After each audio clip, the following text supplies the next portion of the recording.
Tu es en train de caresser ton chien tranquillement sur le canapé. Tout va bien, puis soudain, ton chien se retourne et te mord la main. Il n'y a eu aucun avertissement, aucun grognement.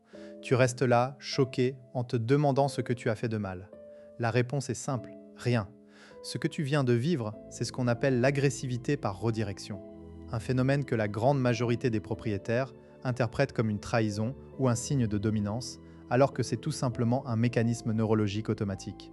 Dans cette vidéo, tu vas comprendre pourquoi ton chien peut soudainement s'en prendre à toi sans raison apparente, comment reconnaître les signes avant-coureurs que personne ne t'a jamais appris, et surtout, tu vas repartir avec 3 techniques concrètes pour désamorcer ces situations et prévenir leur apparition. On va laisser de côté les interprétations émotionnelles et les conseils de comptoir pour se baser sur ce que la science dit vraiment. L'idée reçue la plus répandue, c'est que si ton chien te mord pendant que tu le caresses, c'est qu'il est dominant ou qu'il a un problème de caractère. On parle de morsure inattendue ou de chien imprévisible. C'est faux. L'agressivité par redirection est un mécanisme de décharge de stress parfaitement documenté en éthologie. Le chien est déjà dans un état d'excitation ou de stress intense à cause d'une source extérieure, un autre chien derrière la clôture, un bruit soudain, une frustration accumulée. Il ne peut pas attaquer la source réelle de son stress, donc son cerveau redirige cette poussée d'adrénaline vers la cible la plus proche, qui est souvent toi. Le chien ne choisit pas de t'attaquer. Il n'a pas de rancune. Il n'essaie pas de t'apprendre qui est le chef. Son système nerveux est en mode survie. C'est comme si tu sursautais violemment parce que quelqu'un t'a fait peur par surprise, sauf que le chien a la mâchoire en prime. Le problème, c'est que quand on ne comprend pas ça, on réagit de la pire des manières. On crie, on punit, on se fâche, ce qui ne fait qu'augmenter le stress et empirer le comportement.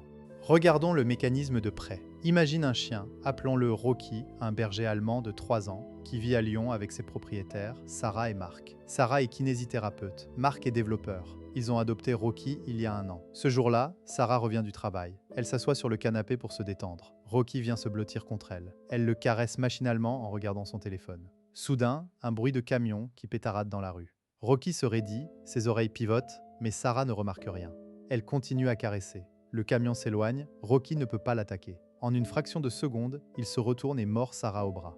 Pas un morsure d'avertissement, une vraie morsure qui laisse une marque. Sarah hurle, repousse Rocky et se met à pleurer. Marc arrive en courant, crie sur Rocky.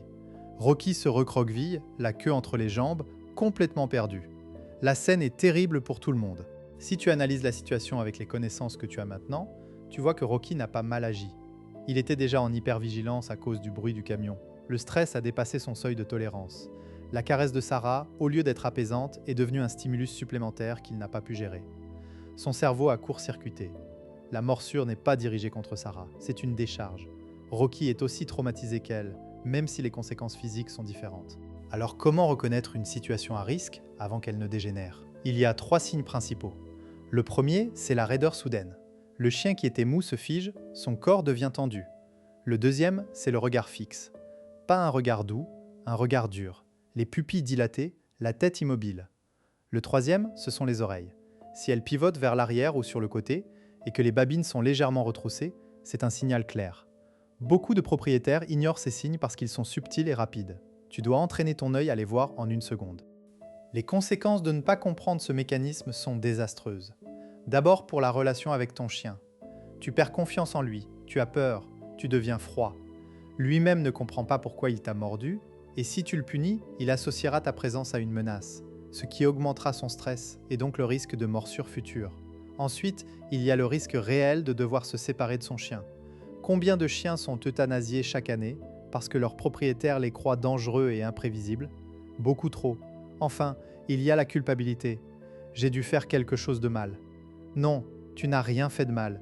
Tu n'as simplement pas reçu les bonnes informations. Voyons maintenant 3 techniques concrètes pour gérer et prévenir l'agressivité par redirection. Technique numéro 1.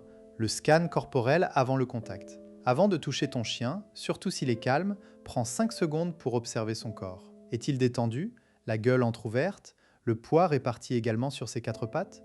Ou est-il figé, les yeux écarquillés, les oreilles en arrière, la queue entre les jambes ou au contraire très haute et raide? Si tu vois un des signes de tension, ne le touche pas. Laisse-lui de l'espace. Par exemple, si ton chien est allongé sur le canapé et qu'il te regarde approcher avec un regard dur, ne tends pas la main. Assieds-toi à côté, ne le regarde pas, et laisse-le venir à toi. S'il ne vient pas, c'est qu'il n'est pas prêt. Tu peux lui parler doucement, mais ne le force pas. Cette simple pause peut éviter 80% des morsures par redirection. Technique numéro 2, la redirection active. Si tu sens que ton chien est sur le point de vriller, par exemple, il aboie sur un autre chien derrière la clôture et tu vois qu'il commence à se retourner vers toi, tu dois interrompre son état d'excitation, non pas en le punissant, mais en lui donnant une autre cible acceptable. Le mot-clé ici est « offre-lui un choix ». Lance un jouet loin de la source de stress ou émet un bruit soudain comme « Hé !» Pas agressif, plutôt un bruit de surprise. Le but est de casser la boucle neurologique. Par exemple, si ton chien fixe un écureuil par la fenêtre et commence à gronder, appelle-le par son nom d'une voix joyeuse et jette une friandise à l'opposé de la fenêtre. Quand il se tourne pour la chercher, il sort de l'état de fixation. Félicite-le et continue à jouer avec lui loin de la source. Ne le punis pas d'avoir regardé l'écureuil, car la punition renforcerait l'association entre le stimulus et une menace. Technique numéro 3, l'entraînement au « regarde-moi » sous distraction. Pour prévenir la redirection, tu dois apprendre à ton chien à se tourner vers toi dans des situations de stress. Commence dans un environnement calme, tiens une friandise devant ton nez et quand ton chien la regarde, dis « regarde-moi » et donne-la. Répète jusqu'à ce qu'il anticipe. Ensuite, ajoute une distraction légère. Un jouet qui couine à 1 mètre. S'il te regarde, récompense énormément. Sinon, rapproche la distraction ou diminue son intensité. Petit à petit, tu augmentes le stimulus.